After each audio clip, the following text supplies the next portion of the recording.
This episode is dedicated to John C. Walsley in honour of his daughter, Vivian C. Walsley, she of the beloved carrot, the hungry sandwich, and the secret 12.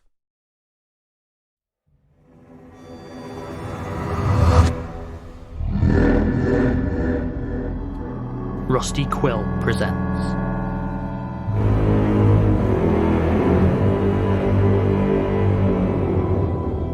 The Magnus Protocol.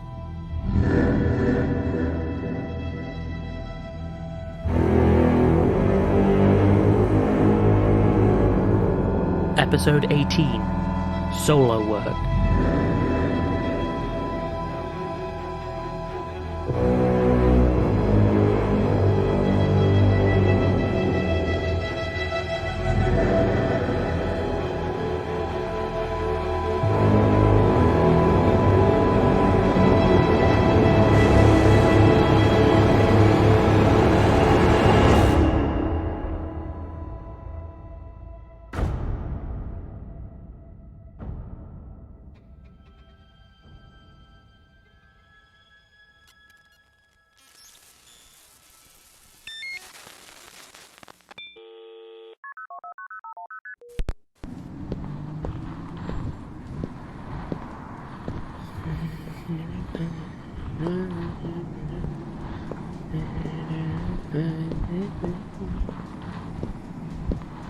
Teddy?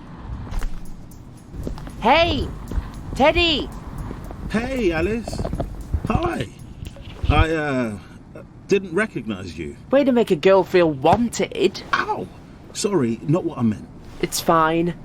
Kind of assumed you were coming to see me, though, given you're lingering where I work. I'm flattered, but... Yeah, well, I mean, I suppose it's possible you're not here to see me, but if it was Gwen, she would have already devoured you during mating, so... You do know that... It's Sam, isn't it? You've played it all cool during the leaving party, but you're actually stalking him all hot and heavy with whips and chains I'll just let you go ahead and finish, shall I? Best not. I might be a few minutes. God, I've forgotten what it's like being talked at by you. That's my brand, baby. Irritating, yet faintly erotic. So anyway, why are you here? Oh, I can speak now. I'll allow it. If you must know, I had an interview. I knew you couldn't make it without my delicious charms. You do realise there are other businesses in Royal Court? It's not just the creepy basement nightmare factory. Huh. I never considered that. Well, there you go. How are you doing? I've been better. I've some savings, though. I'll get by. Be cool if you got this job, right? You working here by day and me lurking in the night. Hey, we could even go for drinks. A little snifter to start your day off right. Sure. Maybe. I'll have to keep you posted about the interview. You have to keep me posted about everything. I never see you anymore. Yeah, sorry. We'll go out for drinks. You, me, Sam and Celia. Celia? Oh, you'll love her, mate. She's really weird, but, like, in a hot way. She'll make you forget all about your embarrassing obsession with Sam. But how could I ever forget my one and only Alice-assigned true love? Because I'll order you to. I have missed you. Then text me back, you loser. I will. Liar. Anyway, I should get going. Don't want to hold you up. Especially if Lena's in. Yeah, some things never change. I'll see you around, Alice. Not if I stalk you first. Look after yourself, Teddy.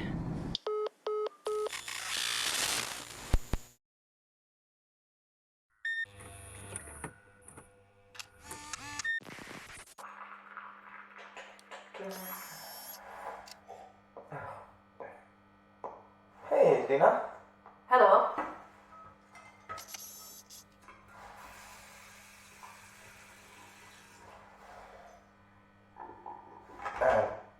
Don't see you in here often. I forgot to fill my thermos this evening. Right. You seem unsettled. Have you had a difficult case? No. I mean, yeah, but no more than normal. Yet you seem quite nervous.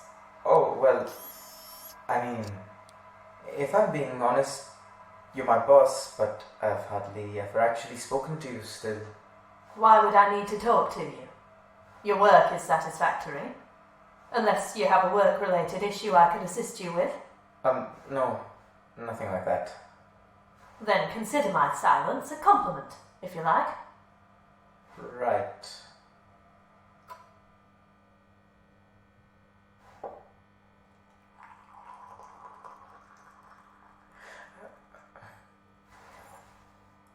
Oh, I meant to ask, is Celia going to be in today? No. Oh. Can I ask why? You may. Uh... She called in with a childcare emergency. Good. I hope Jack's okay. Who's that? Celia's kid? Oh, is that its name? Yeah. No kids of your own? No. No. That makes sense. I hope you enjoyed our talk. Let me know if you have any problems.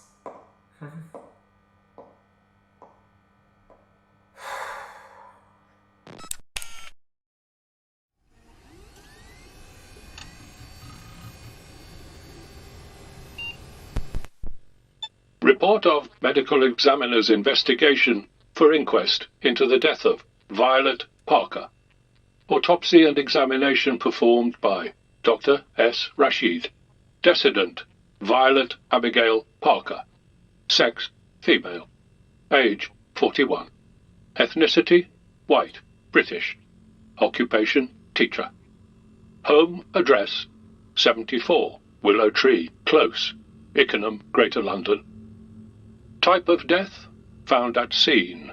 Notification by London Metropolitan Police.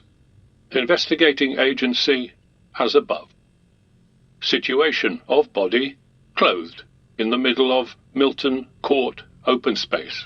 Estimated time of death, 0300 GMT, 20:03:2024. Rigor, yes. Eyes, grey. Hair, brown. Height, 172 centimeters. Weight, 31 kilograms. Marks and wounds, extreme malnutrition. Tissue damage on both feet and stress fracture on left ankle. Probable cause of death, starvation, dehydration, exposure. Manner of death, unknown. Examiner's comments. Hopefully, no one will ever read this. God, I hope she stays silent, and if she does, then I will burn these notes so they can't be used as evidence to strip me of my position. But if she starts again, and others can confirm it, then I think it's important to have kept these notes. Shortly before finishing my autopsy, the deceased, Violet Abigail Parker, began to talk.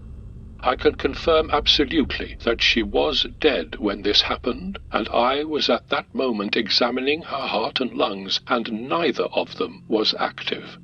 How she could speak with an open thorax is beyond me. She seemed to be reciting some sort of story, almost as an involuntary reflex. I believe it may have some relevance to her death. I managed to transcribe some, and have included it in my notes.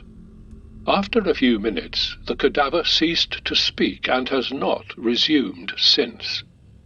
Unless the morgue technicians or funeral directors report something similar prior to cremation, I will probably keep this record private. I want to ask the next of kin about it, but unfortunately, no one has come forward to claim the body. Besides, I doubt they would appreciate finding out she gave her last words after her death. Transcript as follows. And of course, Mother always said not to. It was an old house, and an empty house, and Mother said that that made it a dangerous house. There will be spiders, she said, rotten wood to fall through, and oh, so many rusty nails. And most importantly, too many rooms. So many turning passageways to confuse you. So many locked doors that even if you didn't hurt yourself, you might never find your way out again, and then you'd walk till your feet broke and you starved to death. She wouldn't come for us if we went in there. She'd leave us to wander all alone. That's what Mother said. And we never did go in that house on Church Street. But it's strange. Even though we never went inside, I've been in the house on Church Street my entire life. I try to escape it. If my mother says she needs money, I give it. If Tom needs me to put together more lesson plans, I will. If Hannah needs her clothes washed, I'll do it. Because if I don't listen and I don't do what I'm told, then they won't come for me. I'll be alone in the house. I'll be alone. And it's always there, waiting for me. I've dreamt of it my whole life, and I still am dreaming. When I was 15, we were told that we had to study Wordsworth in school. I wandered lonely as a cloud. Everyone laughed, soppy, stupid poetry. But in my imagination, the clouds rolled silent and thick through the old house on Church Street, choking and hiding, so that even if anyone had thought to look, they would never have seen me. The daffodils pushed and strained and tore through the old wood of the house, a rotted mass of yellow that would be my only company. From that day forward, the empty grey of the house was laced with fog and mouldering yellow. The house itself is long gone, of course. They tore it down when I was 10, reduced to splinters and stones. But it was already too late. With my mother's help, I had built the house anew, not on Church Street, but inside me, where no one would find me or ever think to look. And here I am. The corridors stretch onwards with the doors all blank and strange. Even the daffodils are here, stinking of mildew. Someone has brought me here, but who? Some figure reaching, asking questions in an alley. It doesn't matter. They're not here now. No one's here now. No one ever will be. Because I broke my promise. I went in the house on Church Street, and I'm still here. Now, all I can do is walk and hope, and ignore the burning in my throat and the aching in my belly. Keep screaming, hoping someone might hear me through all that cloying fog. But no one is coming to help me. So, I must be careful on the stairs, or they will break, and I will fall. I must be careful on the floor, or I will step upon an upturned nail. I must be careful with the doors, or the handles will give me splinters, and the fall will break my legs, and the nails will give me tetanus, and the splinters will turn to gangrene, and all the while the daffodils will watch and wilt and laugh. I wander lonely. I wander lonely. I will die in this place, and no one will miss me.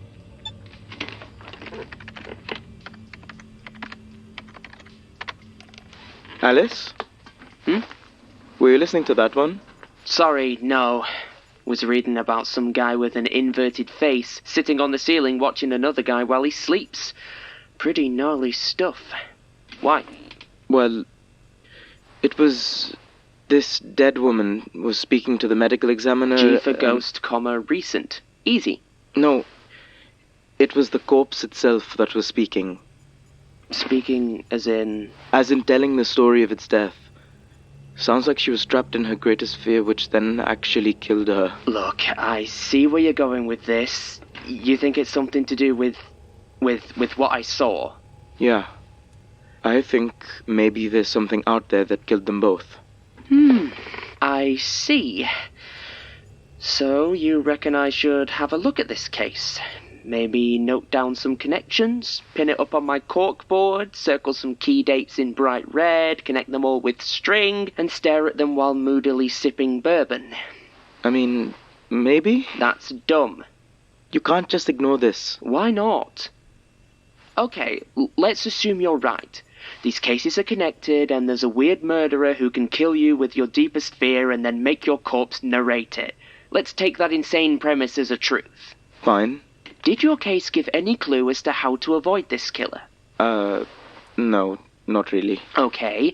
Did it give any hint as to where they were going to be in the future so that I can avoid also being there? Well, no, but... Did it, in fact, give any details as to how it works, what it looks like, what it wants, why it's here, anything like that? No.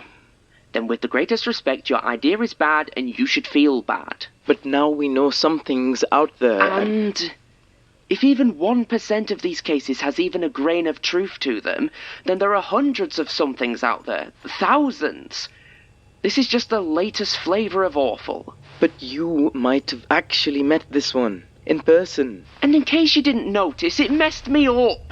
So why the hell would I want to know more about it? I mean, it might help you come to terms with it, or... No, Sam. Absolute best case scenario, it does nothing and just wastes my time.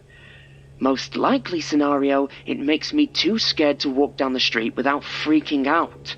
Worst case scenario, it gets me curious, because if there's one thing I've noticed with all these cases over the years, it's that it's curiosity that actually gets you killed. So thanks, but no thanks. Sorry I brought it up. It's okay. I know you're just trying to help, but... Ooh, trouble in paradise. Lena's on Gwen's case again. I don't know. She looks... Hey, here comes trouble. As the barman said to the bull, oh God, no, please don't kill anyone. We don't have insurance. Don't tempt me. Wouldn't dream of it. Sam, on the other hand, looks pretty iffy to me. What's up? Nothing. It's fine. Oh, good. Glad that's sorted. Sam, copy? You know, since everything is fine. Gwen? It's just another externals assignment from Lena. And that's a problem because... Because they're not... fun. Oh, well, no wonder you're throwing a massive strop. Lena can't possibly expect you to do work that isn't a complete hoot every second. That would be completely unreasonable. Sorry, did I miss the part where externals is meant to mean anything?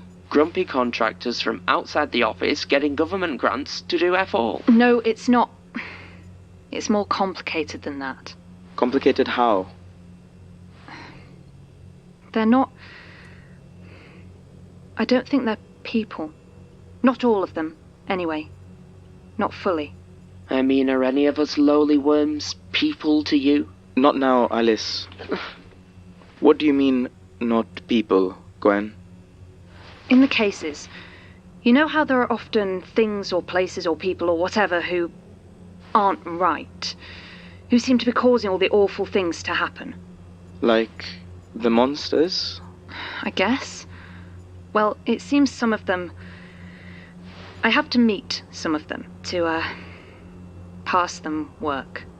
Right. Okay, so, like, can you give us an example? Yeah, I guess. So, do you remember from TV, Mr. Bonzo? You absolute asshole, Gwen! You totally had me going there. I was... Christ! Could you imagine, though? You turn up to the TV station all like, I have a job for you, Mr. Bonzo. And he's all like, Bonzo. Shut up! Shut the fuck up! You don't...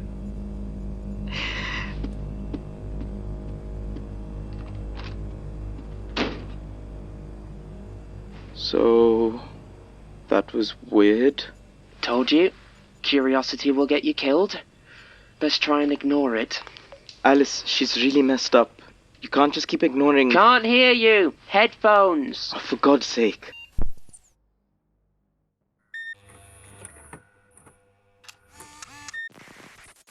Where's Georgie? There she is! Oh no! Where's Georgie gone? There she is! Oh no! Who keeps taking Georgie's face? Having fun? Always. He's a great kid. He's a hungry gremlin. I've been all over town to find somewhere in stock. Thanks for stopping by to watch him. Of course. It's not like I've got a big journey and I've always got editing work that I can do just as easily from here as at home. Well, I really appreciate it. You know, you can call me beforehand. You don't need to wait until you've already gone to let me know. It's not always that simple. I'd run out of baby food and... Celia, I'm saying you don't need to lie to me. I'm not! He woke up hungry after I got here, so I grabbed one of the many, many food jars you have in the cupboard. Look, Celia, I like you. And I love little Jack. Yes, I do. You're so cute. So I'm not going to ask about all these emergencies that you have to run off to or your civil service job that happens to last all night. But if I'm going to be helping out, I need you to be straight with me on something. Okay. Are you spying on me for the government? I promise I am not spying on you for the government. Illuminati? Masons? Well, no, you wouldn't be spying for the Masons, but you know what I mean. Wait, are you serious? Look, I know it's daft, but I need you to promise. Fine. I promise I am not spying on you for any government, secret society, or other organization. Or aliens. Or aliens. Good enough? Yeah, I believe you. Okay, thanks. Right then, I should get going, see if I can catch some sleep. Speaking of, have you been out all this time in your pajamas? Yes, I have. Okay.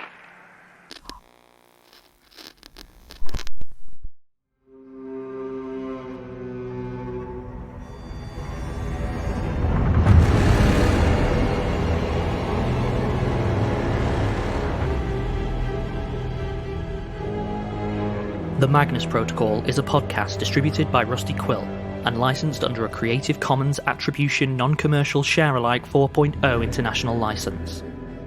The series is created by Jonathan Sims and Alexander J. Newall and directed by Alexander J. Newall.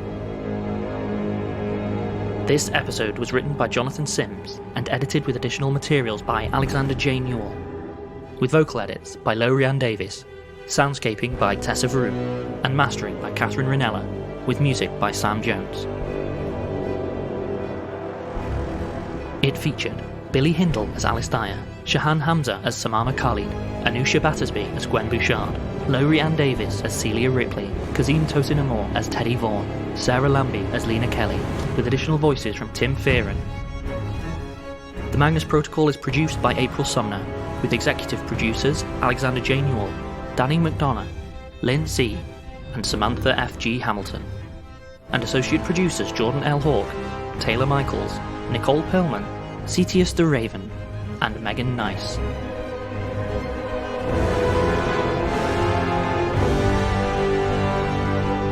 To subscribe, view associated materials, or join our Patreon, visit rustyquill.com. Rate and review us online, tweet us at @TheRustyQuill, visit us on Facebook, or email us via mail@rustyquill.com.